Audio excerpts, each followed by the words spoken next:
अस्सलाम वालेकुम नाज़रीन, मेरा टीवी न्यूज़ में वालिकार आवाया सायरा सुमरो आईना बुलेटिन में मूसा गॾु साथ ईंदो मुबशर सोलंकी। सब खां पहिरीं हिकु नज़र हेडलाइन ते। मस्जिद नबवी जे इमाम शेख डॉक्टर अली बिन अब्दुल रहमान हज जो ख़ुतबो ॾींदे चयो आहे त ईमान वारो अल्लाह खां ॾिजो ऐं तक़वा अख़्तियार कयो। तक़वा अख़्तियार करण ईमान वारनि जो शान ऐं तौहीद ते अमल ईमान जो हिस्सो आहे। रब खां सवाइ कंहिं गैर जी इबादत न करियो। इमाम मस्जिद नबवी हज जे ख़ितमे में वधीक चयो आहे त जिन क़ौमनि ज़ुल्म कयो, अल्लाह ताला जी नाशुक्री कई, उन्हनि खां नेमतूं खसियूं वयूं। अल्लाह ऐं बाने जो तालुक़ निजात जो ज़रियो आहे। मुसलमाननि खे हर मुसीबत में सब्र जो दामन न छॾणु घुरिजे।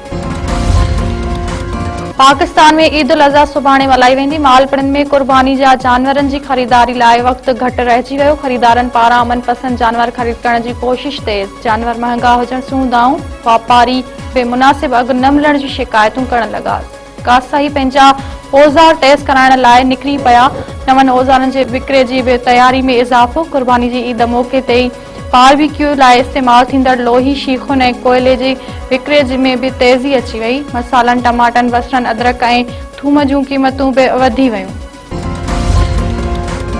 पाकिस्तान ऐं चीन में स्ट्रेटेजिक ताउन खे वधीक मज़बूत बनाइण ते इत्तिफ़ाक़। सी पैक जे आला मयार जी तरक्की, गवादर पोर्ट ऐं इलाइक़ाई राब्तनि खे मर्कज़ बनाइण ते इत्तिफ़ाक़। वज़ीर आज़म शहबाज शरीफ़ जे चीन जे दौरे जो गॾियल बदरनामो जारी। ॿिन्ही मुल्कनि में दिफ़ाई ऐं दहशतगर्दी रोकण में ताउन वधीक वधाइण ते बि इत्तिफ़ाक़। दहशतगर्दी ख़िलाफ़ फिटे मयार जी मुख़ालिफ़ जे अज़म जो इज़हार। पाबंदी मड़ियल तहरीक तालिबान ATAIM समेत दहशतगर्द ग्रुपनि ख़िलाफ़ गॾियल वक़ुफ़। पाकिस्तान, चीन ऐं अफ़गानिस्तान विच में राब्तनि खे हथी वठण ते बि इत्तिफ़ाक़ कयो वियो। वज़ीर आज़म जूं चीन जी कारोबारी वफ़दनि सां मुलाक़ातूं। चीनी कंपनियुनि पारां मुख़्तलिफ़ शोबनि में सीड़पकारी में दिलचस्पी जो इज़हार। शहबाज शरीफ़ चयो आहे त माशी ताक़त जे हवाले सां चीन जो को बि सानी नाहे। चीन दुनिया लाइ अज़ीम मॉडल बणिजी चुको आहे। बीजिंग में तक़रीब खे ख़िताब कंदे वज़ीर आज़म वधीक चयो आहे त ज़राअत असांजी मईशत जी करंगी जी हडी आहे। हक़ीक़ी माना में ज़रई तब्दीली लाइ तहक़ीक़ी मर्कज़नि खे ॿीहर फ़आल करणो पवंदो।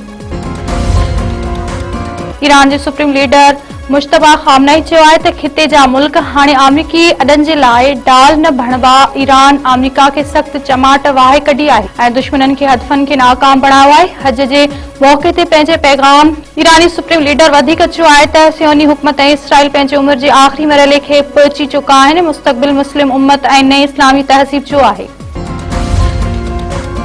क़ौमी असेंबली जे नाणे बाबति क़ाइमा कमेटी बजट तयारियुनि ऐं माशी सुधारनि ते हुकूमती कारकर्दगी ॻणती जोगी करार ॾेई छॾी। कमेटी जे चेयरमैन नवीद कमर सिधी रीत टैक्सनि ऐं पेट्रोलियम लेवी खे ख़तरनाक रुझान करार ॾेई छॾियो।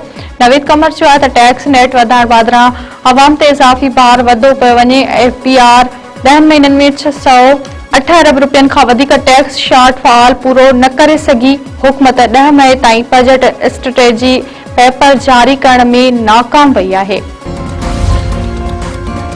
सिंध जे मुख़्तलिफ़ इलाइक़नि में हथियारबंदनि हथां 5 ॼणा क़तल। रतो देरो में कारहे मामले तां 1 ॼणो क़तल। जखरा पाड़े में हथियारबंद रिटायर फ़ौजी लाल मोहम्मद बोस्तार खे क़तल करे छॾियो। दुरनि में छिकतार वारी सूरत हाल दौरान